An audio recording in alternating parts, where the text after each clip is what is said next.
Okay, it's my great pleasure now to talk to Bert Jebig, the co-founder and chief product officer at Zeppelin. Bert began his career in software development, and it was there he realized there was a need for a very different type of collaborative design workspace that would bring design and development closer together. So fast forward to today, and Zeppelin has 4 million users, publishing 7 million designs to Zeppelin every month from Figma, Adobe XD, and Sketch and tools like that. So welcome, Berk. Thanks for joining us. Yeah, thanks, Peter. It's great to be here. Really looking forward to this. Tell me, how did Zeppelin get started? Yeah, so as four co-founders, we were actually all working at this agency, and we were really having a lot of back and forth as we were like sharing designs amongst each other. So we kind of came from our own problems. Honestly, it's we were really trying to solve that collaboration point between design and development, and we kind of turned it into an app, and then just shared it with the community. I think the very first thing we did was putting this tool up on Product Hunt, and that's where we really got our first kind of growth. We kind of got 6,000 signups in a week, which was kind of crazy. That's where we kind of felt like this thing was taking off. And after that, it was really all about user feedback. We're still very sort of user driven even today. But I remember like in the very early days, Peyton, my co-founder, she would email every single person manually as they were signing up in those first few months. That's something we tried to keep doing. But as we grew, it just became a lot more difficult. But that's like ability to stay close to user needs, I think, has been kind of like a key to our success. And yeah, fast forwarding to today, we're about 70 people. We're looking to add, I think, 50 more. And one interesting thing about Zeppelin, I think, is that we've been profitable since the beginning. We have our ARR is in like tens of millions, and we're basically like funding our own growth at this point, which is not that common for like a typical Silicon Valley startup. And recently we passed 4 million signed up users, like you mentioned. And yeah, the majority of this growth have just been driven by our sort of community efforts. And most recently, we just invested in sales and marketing to basically sort of fuel our next stage of growth. Sounds fantastic, and it kind of really drives home the importance of understanding what your user needs are. And it's wonderful to also to hear a success story, and the fact that you're profitable, which is rare with startups. And as you scale up, I think that really is an achievement. So, Yeah. So what is Zeppelin? I mean, you mentioned it's a design tool for building apps, but let's dig into that a little bit. Tell us exactly what it does. Yeah. Zeppelin's actually it's really often included in the design tool space. Like technically, it's not really a design tool at all. It's a tool that really allows teams to deliver on the designs. Like you mentioned, we support tools like Figma, Sketch, Adobe XD, and where Zeppelin really comes in is as you're moving from a design and translating it into an actual running app, and some of the like collaboration points, some of the problems you run into in that stage is really different versus the collaboration issues you have as you're like creating a design. So when you're thinking about Zeppelin, it's really not just designers. It's all about developers, product managers, copywriters, marketers. It's just like where that design actually comes to life. And that stage of the product development cycle, we like to call it the design delivery stage. And that's where we're really focusing on. Okay, so what is design delivery? Yeah, this design delivery, it's basically when you think about the product development lifecycle, it really involves a lot of different steps as you start from research, ideation, design creation, and then development. And between creation and development, that's where really design delivery lives. So as you're doing designs, there's a lot of kind of possibilities, but when you're turning that into an actual running app, that's where you run into those sort of bounded realities. And these could be things like, time limits, technical limits, resourcing, and that's where, Zeppelin really shines, I think, because that area, that transition from design to development, that really requires precision. You can imagine having like a title bar, and that title bar having a few pixels off could lead to a translation of that title not fitting the layout. So these kinds of problems that we're really trying to tackle. Yeah. And when you think about all the existing tools and the collaboration points that they're really focusing on, a great example is Figma. Figma does an amazing job as you're sort of collaborating live on as you're creating designs. But Zeppelin really focuses on the stage that comes after the designs are created. And the collaboration is like slightly different versus having like a live collaboration. You're now talking about a more async collaboration where maybe the designer is now working on the next iteration or a different project and the developer is now delivering on that design. So we're really trying to make sure that as these different skills of come into play, and as you're doing these async collaborations, you need the right tools and the processes to actually deliver on that design. So how historically is it being tackled? So in the very old world, I think we're really talking about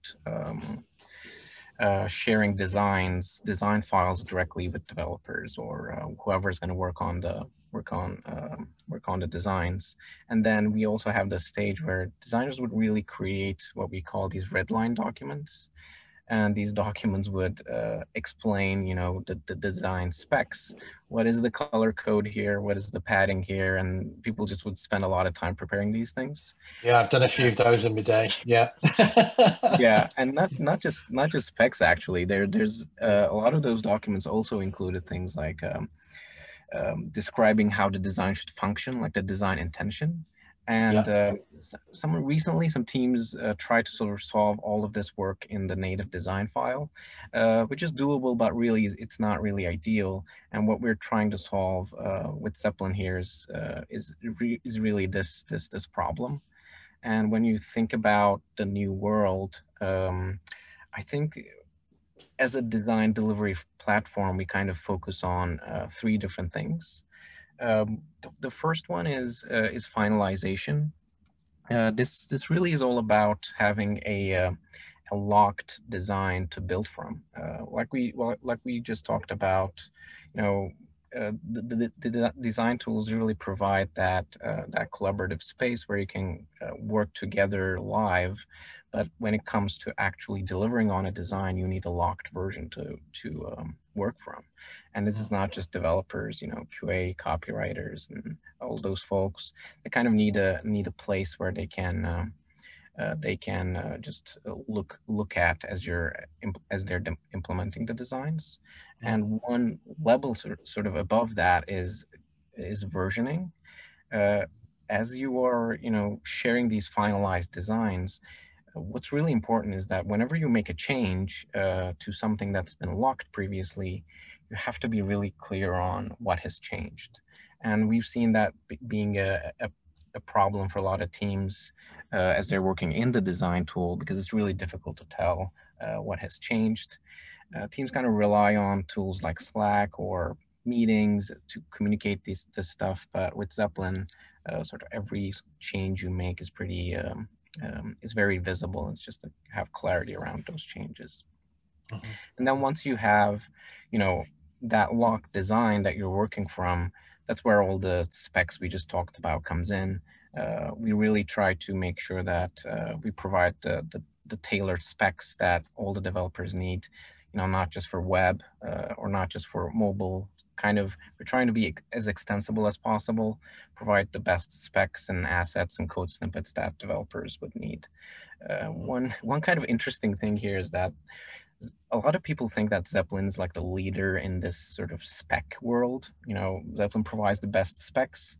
We're really proud of, you know, having that functionality, but the main value we really provide today is that clarity on the finalization and those different versions of that lock design, and specs are just like an outcome of that finalized design. Yeah. And Yeah. then, how does Zeppelin support this kind of inclusive collaboration that a lot of us need to engage with these days? Yeah, it's yeah, whenever you're like talking about design delivery, it's like, yeah, like you mentioned, it's really an inclusive collaboration space, because when you think about it, we have developers you know, building the design, so they need things like specs and assets and code snippets, but at the same time we also have a copywriter in there who's trying to, you know, update the copies of the design. We also have a QA person in there trying to, you know, compare the actual built product with the design, see if it's implemented correctly. So our challenge is really to provide a platform that really kind of is accessible to all of these people, but also allowing for these specific use cases. And at the same time, I think one of the challenges that non-technical folks have as they're weaving a design is that the design tools, what they provide is kind of almost like a wall of screens, where there's no written rule around how to organize these designs, and people do a lot of workarounds where they, you know, try to add some text layers or create different pages and things to make sure that it's much more readable. But in Zeppelin, we kind of turned that wall of screens into a much more organized workspace. I guess I can show it to you in a little bit, but some of the functionality that we provide really makes those designs much more accessible as you're just looking through them. Yeah, and then I guess these days everyone's increasingly looking at automation and scaling, you know, particularly around design systems. How do you cope with that? Yeah, it's as when we first started off building Zeppelin, it was all about specs, and we were really thinking about, you know, what's the color code here? You just click on it and click on the layer and get all of the information you need. But over the years, as design systems are becoming more popular, uh, I think the handoff world really changed. So you're not really interested in those, you know, pixel values anymore. It's more about what are the components that are used here. Do I have this component implemented already? So we really, in terms of design systems, that's where we really are focusing on. So the idea is, you know, even though designers and developers collaborate together to create these design systems, at the end of the day, you have your source of truth in the design world, which is basically your design file or your documentation.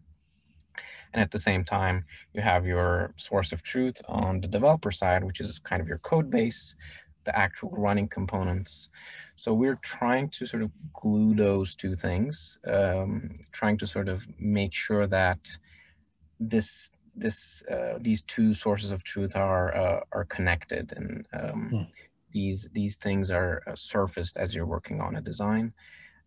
So as you know, as we were thinking about this, the way we try to tackle these problems is, as a developer is looking at a design that they're going to work on, they should have clarity around what are the components in this design.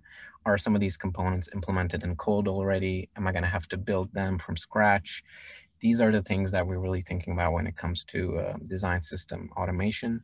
And I really do believe that to be really efficient in that design delivery space, you also need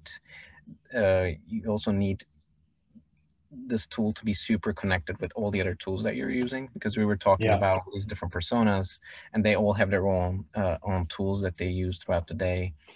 So you can imagine like a developer working a lot of time in like a project management tool. So we really care about integrating with those tools as well. So as you're working throughout the day, you kind of have access to the designs you need from all of those different tools that you use.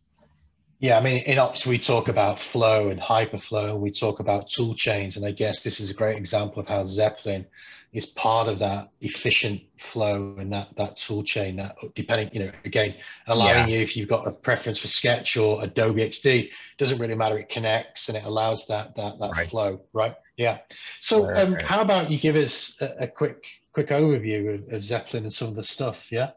Yeah, yeah, sure. Let You me, able to do that? I'm gonna just over to you. I think you can yeah. control and share if you want. So yeah, I guess we can talk a little bit about some of the things I've mentioned, and kind of make those ideas more concrete. Um, I guess I can kind of start off with the handoff piece that we talked about, finalization, version history. I think that's one of the most critical things. I have this kind of this project that I put together, and if we this place kind of becomes your source of truth when it comes to designs, and it's really the value that you get from here is really that you're free to update the designs you have in your design tool. Zeppelin will kind of always stay locked um, as long as you don't sort of publish the designs again. That's kind of the workflow you have with Zeppelin. You work on your design tool, you do your iterations, and then you publish them here. And whenever you have a new change that comes in, you can also publish again. So let's sort of jump in one of these designs. As you can see, these kinds of designs, they kind of represent all the artboards or frames in your design file. And whenever you click into one of these designs, you can, as a developer, click and get sort of all the specs you need. Yeah. What's really, uh, I think, really critical is that version history piece. So I can quickly show you that. So in this example, um, here's the version history. It looks like we have two versions of this design. So this is the initial version, and here you can clearly see through this commit messages that we've swapped the order of tasks and deals. And having this kind of information around the changes, I think, is really what makes Zeppelin powerful, because in a live design file, it's really difficult to tell what has changed across versions. And this is the main value I think that Zeppelin provides when it comes to versions. And having those commit messages, and they kind of relay into all those different collaboration tools we talked about, like Slack and Jira. So you kind of have all this visibility as you're working. Yeah. And again, like we discussed, I think we're looking at a web project now. So whenever you click on anything, the specs you get are really tailored to the web platform. But we try to make this stuff as extensible as possible. So whenever you're in an iOS project, you would see Swift code snippets. In fact, a lot of teams, they actually bring in their own code generation scripts, what we call extensions. So you're even able to build uh, and customize these code snippets based on the needs of your team. So Neat. yeah, this is Nice. basically sort of the handoff piece, and I guess we can talk a little bit about the collaboration aspect as well. Yeah. Um, and collaboration is really, like mentioned, it's really all about being inclusive, and the first piece of that is, like we discussed, is this turning that wall of screens into a more organized project. And you can imagine all these screens in a tool like Sketch or Figma. They would be laid out in the infinite canvas. We try to take a more linear approach where it's more readable and more accessible. So as you're pulling in your designs into Zeppelin, you can create these sections, and they let you really organize your designs visually. And you can also bring in a lot of different information about, whatever this section means for you.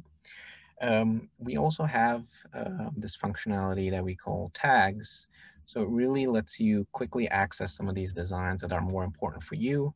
So if you're in the legal team, I just have this example here. You can click in and see all the designs that are ready for you to review. Or if there is a question and some of the developers are blocked, you can click in and see that, oh, there's a problem in this design that I need to look into. because my developers are blocked. So these kinds of things that we really try to spend a lot of time on, just make sure that this stuff is much more accessible. And finally, it looks really neat. And finally, one of the obviously one of the key things in collaboration is, you know, adding notes. You can come in and add notes anywhere on the design, and what's really valuable is that these notes are linked to the finalized versions of the designs. So as you're updating the designs, you're able to come in and resolve these notes. It's really all about you know, not just you know, having conversations or discussions around designs, but this is also a place where a lot of people actually document their design intention. So you might imagine like, oh, there's a graph here, but it's not really clear how this is going to function. So a lot of folks use Zeppelin to actually document this information using notes, and it just becomes this one-stop shop where you have both the design and the documentation around how it should function. And then how do you cope with things like, you know, people like style guides, right? You know, colors and text. How do you cope with that? Yeah, I think that feature really evolved over the years, and let me actually go into the style guide of this project. So if I click into here, here's a style guide, and this place is really all about all the reusable elements you might have throughout the designs. These style guides actually are standalone, and they can be linked to multiple projects. And here we have a bunch of things like your color palette, your textiles, spacing, values. Here's an example, and then obviously your components. What's really neat about these values, let me actually go back to the. So this kind of feels quite atomic. It's naturally atomic, isn't it? You know, you can build these components Yes, from these base components, right? Yeah. exactly, and what the value that you really get out of this is that we want to make this design system elements as visible as possible, because as a developer working on this design, whenever I come in and click on this layer, I don't really care about these specs anymore if I know that it's an H3, or the color value is not going to be important if it's like a neutral black. And we kind of do the same thing for spacings as well. Whenever, as you're like moving your cursor around, it's not 30 pixels is not going to be the thing you're looking for, but it's more about that spacing value, that spacing token. So it's these kinds of things that we really try to highlight as developers are looking into implementing these designs. Nice. And we can also quickly look at the component part of it. If I switch back to the style guide again. So these are basically all of the components that I've published from my design tool. Similar to publishing screens, you can also publish your components, and they will live within a style guide. And again, we kind of approach this thing similarly. These are your finalized versions of your components, and you can keep iterating on the design file. And this is a much more accessible, organized way of sort of reviewing your designs. And one neat thing about components is where I think this is where we wanted to take design system functionality kind of to the next level, where let me pull up a design with some components. So here we have whenever I click on this layer, you will immediately see that Zeppelin highlights this area blue, and this I'm kind of highlighting this to the developer, saying that, oh, this is actually a component, a text field component. And we also pull up a lot of information around the components variants as well. So you can quickly see that this is a drop-down type text field, and the current state is the filled state. And we also try to do this in a more sort of two-way connections. So as you're looking at this tells you that, oh, okay, this is a component that's defined on the design side, but here you can also see that this component's actually implemented and it already exists in your code base. And we do this through the feature we called connected components. As you connect to these components, imagine like a new developer joining the team. They will be quickly able to able to identify that, oh, this is a component that we already have, and just, copy and paste this code snippet directly in their code repo. And I think this Yeah. really sort of extends the design system to the developer world, and makes sure that whatever you're doing on the design system side is always accessible to whoever is working on a design. Right, so that's really cool. So tell me a little bit more about kind of your approach to open platform and integrations and things. Yeah, that's an area that we really wanted to focus on, because as we can keep building out all of these functionalities around design systems and components, but at the end of the day, I think their teams really need like they might need like a customized workflow based on however they collaborate across designers and developers. So we wanted to make all of this information either in these projects or in these style guides accessible through APIs. So you can imagine a workflow where whenever a designer, they come in and they publish a new icon in the style guide, what what you would do manually as a developer is download that icon, put it into your repo, create a pull request. So using these APIs and webhooks, you're able to automate this kind of workflows.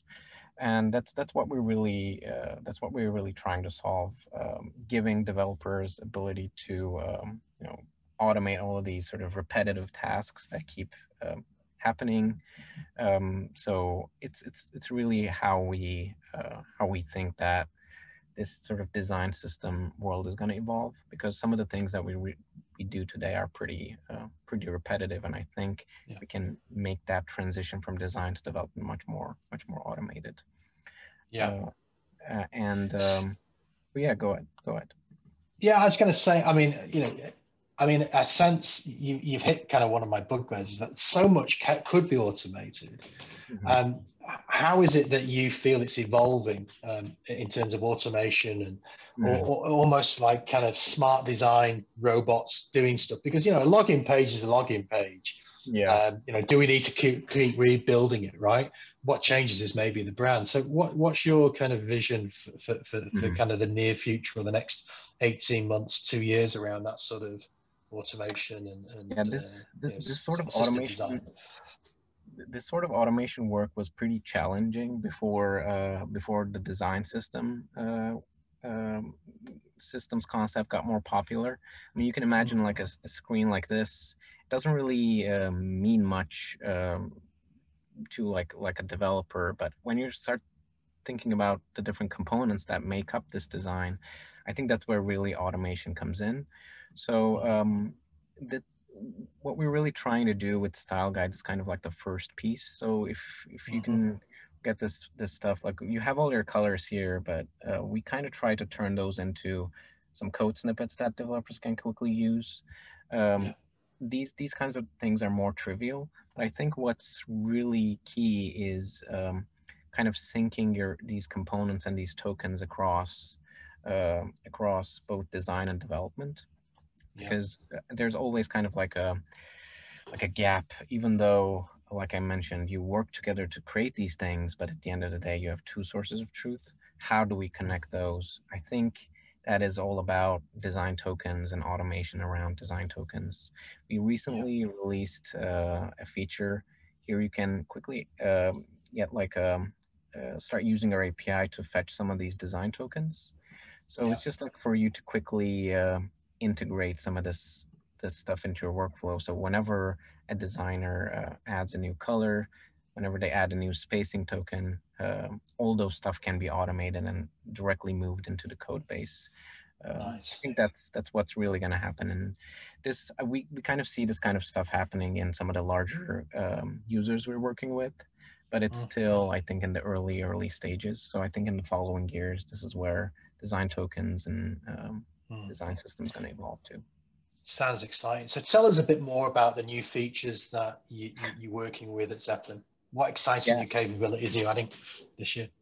Yeah, I guess, let me see. I guess we can talk about component variants and screen variants. Those are both variants, but kind of serve different purposes. So when it comes to component variants, we actually kind of saw it already. It's really all about organizing your components by their variants in the style guide. This has been a challenge for a long time, I think, and Figma also did an amazing job solving this problem with their recent release. We're kind of taking that to the next level and bringing that information over to the development world. So here you might see, like, regardless of your design tool, you can pull in your components into here and create these variations. But obviously, if you're using Figma, we kind of support that natively, so you can pull your variants in here automatically. What's really neat about this view into variants is that you can quickly filter for the thing that you're looking for. So imagine, let's scroll down to these icons. If you're looking for your email icon, it's just like a click away. So that's kind of how we approach this in the style guide part of things. But I think what's more exciting is, again, we want to surface this information when a developer is looking at a design. So let's go back to one of these designs. We can look into this one again. So as I'm clicking on this design, as we looked at this a minute ago, you can see that this text field is like a drop-down type text field, and it's using the filled state. So I think as we were thinking about this, like, what are the things that developers are interested in as they're working on a design like this? It's kind of the fact that this button can have this text field can have multiple different states, and I kind of need to know which states I need to use as the user's interacting with this thing. So we wanted developers to be able to quickly identify and see the different variations of this component.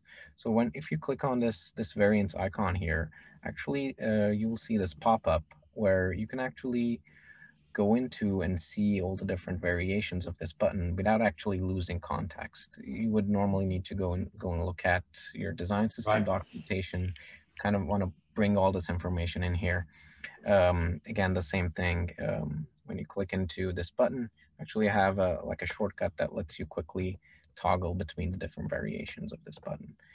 And again, I think where the value really comes from is that is these different stakeholders, like designers, product managers, they come in and actually document how this design should function.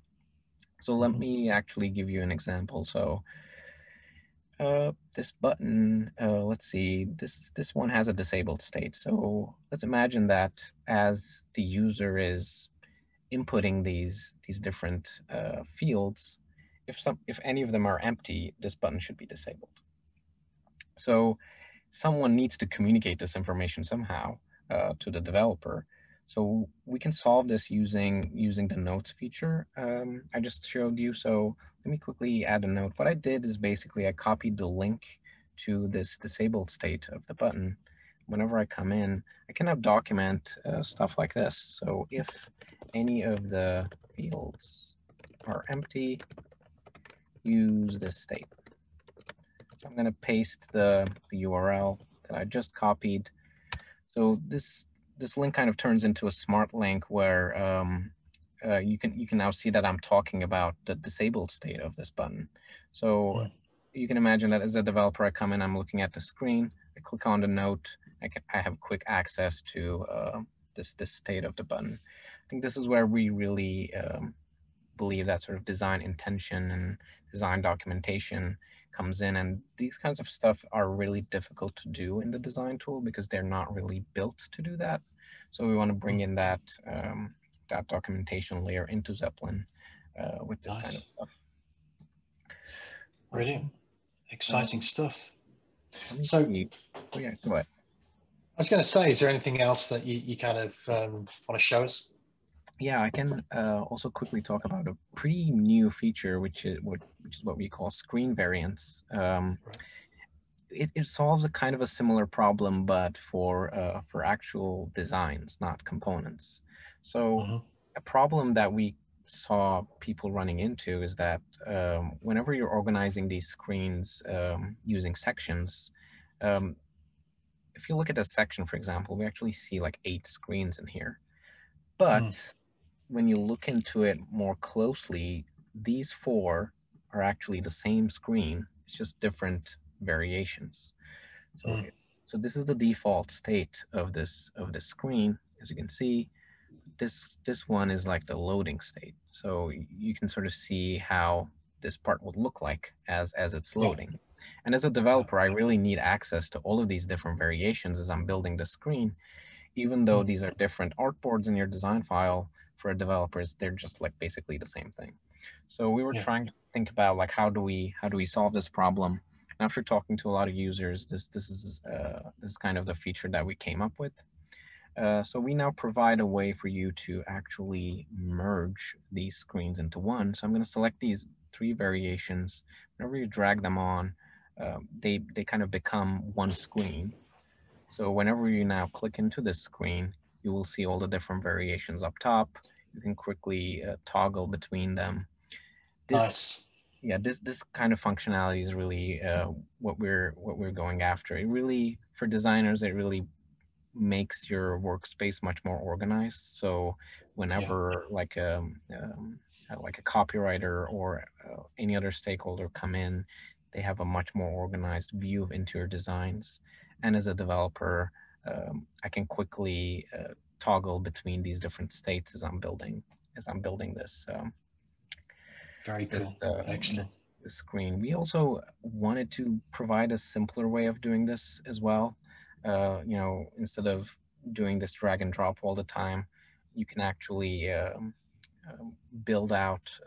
You can use like a naming convention in your design file, and once you do that, as you're publishing things into Zeppelin, they will be added as variants automatically. Oh, that's very cool.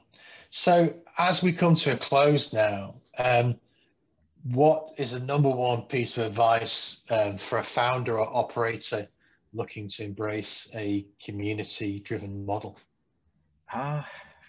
That's a good question. That's actually, I think that kind of goes back to the thing that we talked about when we first started. I think it's all about being open to feedback and being transparent around the things that you're building with your users. Like I mentioned, especially in the early days, we were excessively trying to talk to users. And I think that's the number one way of, you know, creating that community and creating that feedback loop. And our goal has always been, you know, not to sell. It's more about helping users solve a problem. I think that really, I think that's one of the key differences of Zeppelin. Even you can kind of see that in our way of like building tools. It's really, even when we first started, our goal wasn't to like, let's build a startup and like, you know, create a company. It was more about, let's build a product that solves a problem. And that kind of culture grew into what we are today. So yeah, I think that would be my number one feedback. It's just, you know, be open to feedback and build a community around it. Cool. Good advice. Excellent. Thank you so much for spending some time with us and sharing your background and sharing the cool stuff you're doing at Zeppelin. Very inspiring stuff. So thanks very much, Bert. Really appreciate it. I'm sure the audience do too. Thank you. Yeah, this was really fun. And like I said, we're still really driven by that user feedback. So if any of you watching have any questions, any suggestions around this stuff, feel free to reach out to us. That's brilliant. Thank you. Thank you.